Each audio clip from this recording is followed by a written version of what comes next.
India 360 news में मैं विजय आप सभी का स्वागत करता हूं। राष्ट्रपति रामनाथ कोविंद और प्रधानमंत्री नरेंद्र मोदी ने नए साल के अवसर पर देशवासियों को शुभकामनाएं दी। राष्ट्रपति ने ट्वीट करके कहा कि नव वर्ष की हार्दिक बधाइयां और शुभकामनाएं। नया साल एक नई शुरुआत करने का अवसर होता है और व्यक्तिगत एवं सामूहिक विकास के हमारे संकल्प को बल देता है।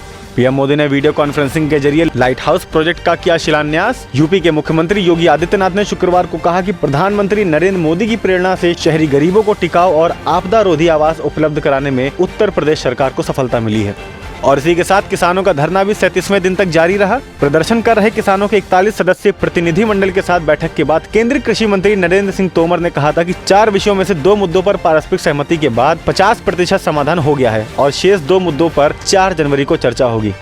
और शताब्दी का दूसरा कुंभ मेला आज से शुरू हो गया है। इस बार ग्रहों की चाल के कारण कुंभ मेला 12 साल में नहीं बल्कि 11 साल में पड़ रहा है। पहला शाही स्नान 11 मार्च शिवरात्रि को होगा, दूसरा शाही स्नान 12 अप्रैल सोमवती अमावस्या को, तीसरा मुख्य शाही स्नान 14 अप्रैल मेष संक्रांति और चौथा शाही स्नान 27 अप्रैल बैसाख पूर्णिमा को होगा।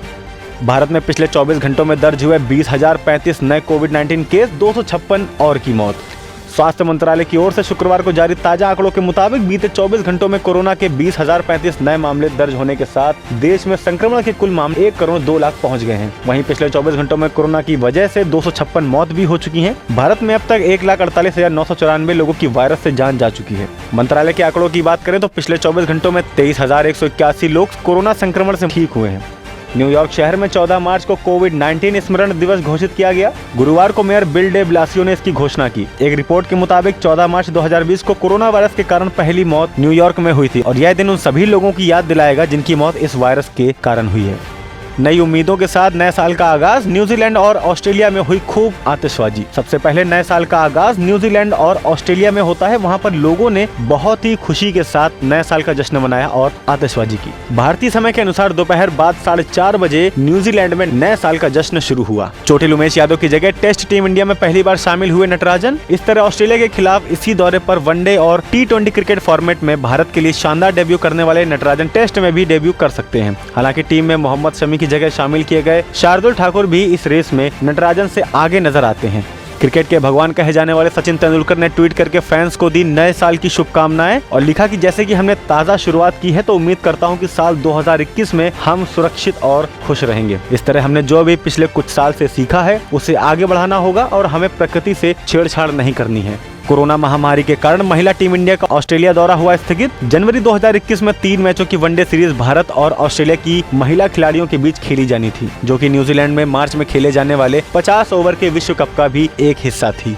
रणबीर कपूर ने किया नई फिल्म एनिमल का ऐलान। इस मूवी में अनिल कपूर, परिणीति चोपड़ा और बॉबी देओल आएंगे नजर। कबीर सिंह फेम संदीप रेड्डी द्वारा निर्देशित इस फिल्म का टीजर वीडियो टी सीरीज से शेयर किया है। प्रभास ने नए साल में फैंस को दिया गिफ्ट, शेयर किया फिल्म राधे श्याम का नया पोस्टर। इस फिल्म को लेकर फैंस बेहद ही एक्साइटेड हैं और इस फिल्म में प्रभास के अलावा पूजा हेगड़े अहम भूमिका में नजर आने वाली है।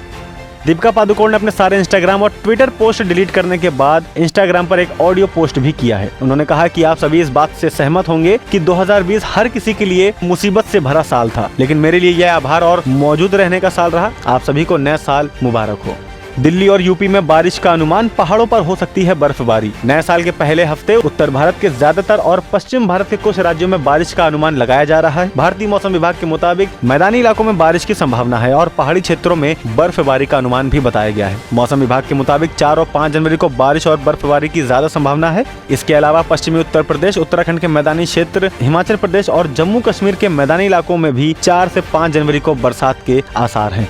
देश की राजधानी दिल्ली के सफदरगंज में शुक्रवार की सुबह तापमान 1.1 डिग्री दर्ज किया गया। इसके अलावा दिल्ली के लोधी रोड में तापमान 1.4 डिग्री सेल्सियस रहा। लोगों के मुताबिक बताएं तो उन्होंने दिल्ली एनसीआर में इस तरह का कोहरा पहले कभी नहीं देखा और कोहरे के कारण वाहन चालकों को गाड़ी चलाने में बहुत ज्यादा परेशानियों का सामना करना पड़ा है। राजस्थान के चुरू में तापमान -2 डिग्री सेल्सियस और हरियाणा के हिसार में -1.2 डिग्री सेल्सियस दर्ज किया गया।